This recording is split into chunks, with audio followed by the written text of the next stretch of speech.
వెలగాలి సంఘంలో ఉన్నటువంటి వారందరూ కూడా. నమ్మితే సరిపోదమ్మా, నమ్మి ఉంటే సరిపోదు. మన ఇంట్లో గొప్ప ప్రార్థనలు జరగాలి.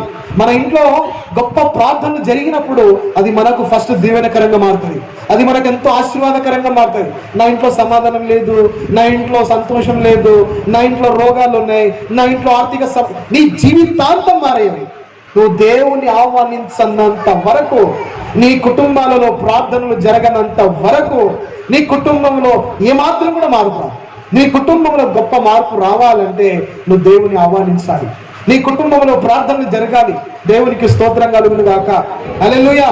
ఆనాడు ఓబేదెదోము ఇంటిలో ఆ మందసం వస్తున్న సమయంలో ఆ చుట్టుపక్కలంతా కూడా భయంకరమైన వాతావరణం. నాకేమనిపిస్తుంది అంటే, రాజే భయపడితే ఓబేదెదోము ఇంకెంత భయపడాలి, ఆయన ఎంత భయపడాలి ఇంకా. కానీ ఆయన ఏం చేశాడు తెలుసా? ఏదేమైనా పర్లేదు. అర్థమైందా? రాజు భయపడ్డా పర్లేదు, ఒక మనిషి చచ్చిపోయినా పర్లేదు, ఇంకే పరిస్థితి వచ్చినా పర్లేదు. కానీ ఓబేదెదోము మాత్రం ఏం చేశాడంటే, తన ఇంటిలోనికి మందసమును ఆహ్వానించాడు. మందసం ఎప్పుడైతే తన ఇంటిలోనికి ఆహ్వానించాడో ఏం జరిగిందో ఒకసారి చూడండి. దేవుని మందసము ఓబేదెదోము ఇంటిలో 3 నెలలుండగా యెహోవా ఓబేదెదోమును ఇంటి వారిని అతని సొత్తంతటిని ఆశీర్వదించాను. దేవునికి స్తోత్రం. హల్లెలూయా. అమ్మ, ఏం జరిగింది? మందసము ఓబేదెదోము అనేటటువంటి ఒక సహోదరుని ఇంటిలో ఆ మందసం వచ్చిన వెంబడే ఓబేదెదోమును ఏం చేశాడు? దేవుడు అతన్ని ఆశీర్వదించాడా? అతనికి కలిగిన వారిని, అతనికి కలిగినంతటి వారిని ఏం చేశాడంటే ఆశీర్వదించడము మొదలుపెట్టాడు. దేవునికి స్తోత్రం. హల్లెలూయా. అంటే ఓబేదెదోము ఇంట్లో మందసం ఉండటం వల్ల అతని ఇంటి వారు, అతని కలిగినటువంటి వాటన్నింటి కూడా దేవుడు ఏం చేసేసాడు? ఆశీర్వదించాడు. ఈరోజు మన కుటుంబం ఆశీర్వదించబడకపోవడానికి కారణం ఏంటమ్మా? ఈరోజు మనం బలహీనతలు బయటికి పోకపోవడానికి కారణం ఏంటమ్మా? ఎంతసేపు అమ్మా మన ఇంట్లో దరిద్రం ఉండేది? అర్థమైందా? దరిద్రం బయటికి పోవాలంటే ఎవరు రావాలి లోపలికి? దేవుడి ఇంటిలోనికి వస్తేనే దరిద్రము బయటికి పోతుంది. ఒకరోజు ఒక వ్యక్తి జీవితంలోనికి దేవుడు వచ్చాడు. ఆ వ్యక్తి పేరు తెలుసా మీ అందరికీ? ఎవరైనా? జక్కయ్య. దేవునికి స్తోత్రం. తీయండి లూకా సువార్త 19వ అధ్యాయం తీయండి. 19వ అధ్యాయం 9వ వచనం చదవండి. అందుకు యేసు ఇతడును అబ్రహాము కుమారుడే, ఎందుకనగా నేడు ఇంటికి దేవునికి స్తోత్రం. హల్లెలూయా. హల్లెలూయా. యేసు క్రీస్తు ప్రభువును జక్కయ్య ఆహ్వానించటం వల్ల తన జీవితంలో జక్కయ్య ఇంటికి ఏమొచ్చిందమ్మా? రక్షణ వచ్చింది. సారేపాతు విధవరాలు సేవకునికి రొట్టె ఇవ్వటం వల్ల తనకేమొచ్చిందమ్మా? తన ఇంటికి ఏం జరిగింది తెలుసా? ఆకలి అనేది వెళ్ళిపోయింది.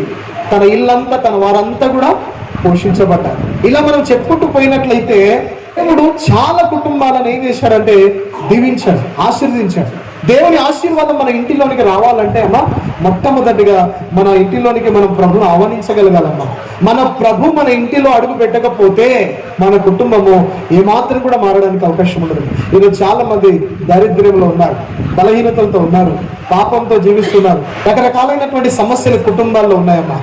ఈరోజు ఏ కుటుంబం కూడా సంతోషంగా కనబడట్లేదు. ఎక్కడ కూడా చాలా సమస్యలు ఉన్నాయి కుటుంబాలలో. కానీ ఏ కుటుంబంలో కూడా ప్రార్థనలు జరగట్లేదండి. ప్రార్థనలు జరగనంత వరకు కుటుంబాలలో మార్పు రాదు. ఈరోజు చాలా మంది అంటారు, అయ్యా నా భర్త మారట్లేదు. భార్య అంటది భర్త మారట్లేదు, భర్త అంటాడు భార్య మారట్లేదు అని అంటారు. తల్లిదండ్రులు అంటారు మా పిల్లలు మారట్లేదు అని అంటున్నారు. సంఘంలో అనేక సమస్యలు చెప్తా ఉన్నారు. ఎన్నో సమస్యలు ఉన్నాయి. కానీ ఆ సమస్యల మధ్యలో యేసు ప్రభువుని ఇంటికి ఆహ్వానించాలమ్మా. దేవునికి స్తోత్రం. అయితే ఈ రోజు నీ జీవితంలో, నీ కుటుంబంలో అద్భుతాలు జరగాలంటే, ఆశ్చర్య కార్యాలు జరగాలంటే, నీ కుటుంబంలో గొప్ప మార్పు రావాలంటే ఈరోజు ఏం జరగాలి?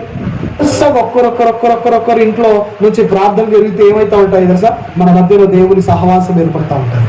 అప్పుడు దేవుని వాక్యం మన జీవితంలో నెరవేరుతుంది. అపోస్తుల బోధ యందును ఆ సంఘము సహవాసం అందు ఎలాగైతే ఎదుగుతూ వచ్చిందో అప్పుడు మనం కూడా మెల్లగా దేవుళ్ళలోనికి వస్తూ ఉంటామమ్మా. ఆ దేవుళ్ళు అడుగు పెట్టామా, ఆయనకి ఇష్టం లేనిది నువ్వు తీయడం కాదు, నీ వల్ల కాదు. నేను చెప్తాను, గుర్తుపెట్టుకోండి. దేవునికి ఇష్టం లేనిది మన జీవితంలో మనం తీసేయాలనుకుంటే పోదు. ఆయనే తీయాలి. ఆయన తీయాలంటే అది ఎట్లా రావాలి? ఎట్లా తీయాలి చెప్పండి? ఎట్లా తల వెంట్రుకలు తీసేస్తే ఎలాగైతే మొలుస్తాయో మళ్ళీ మన జీవితంలో పాపం పెరికేసిన తర్వాత మరలా అది మన జీవితంలోకి వచ్చేస్తుంది. దాన్ని మన వల్ల కాదు, అది ఒక్కడే దేవుడు ఒక్కడే తీయగలడు. ఆ దేవుడు తీయాలంటే దేవునితో ఏం కలిగి ఉండాలి? మనము సహవాసం కలిగి ఉండాలమ్మా. దేవుడితో సహవాసం లేకుండా ఒక మనిషి మారాలంటే, నిలబడాలంటే, బలపరచబడాలంటే అది అసాధ్యం, అది కాని పని. సహవాసం అనేది చాలా ఇంపార్టెంట్. మరి ముఖ్యంగా మన గృహాలలో ప్రార్థనలు జరగాలమ్మా. పొద్దున్న లేచిన వెంటనే ప్రార్థనలు జరగాలి ఇంట్లో. అర్థమవుతుందా? మధ్యాహ్నం ఒకవేళ ఖాళీగా ఉన్నట్లయితే మధ్యాహ్నం ప్రార్థనలు జరగాలి. సాయంకాలం కుటుంబం అంతా కలిసి కుటుంబ ప్రార్థనలు జరగాలి. ఏ కుటుంబంలోనైతే ప్రార్థన అనేది ఉండదో ఆ కుటుంబం ఒక దినం పడిపోతుంది. అది స్టాండర్డ్గా ఉండదు, బలం ఉండదు, ఆ కుటుంబం చుట్టూ కంచె ఉండదు. అర్థమైందా? కంచె లేకపోతే సాతాను ఇంటిలోనికి వచ్చేస్తాడు.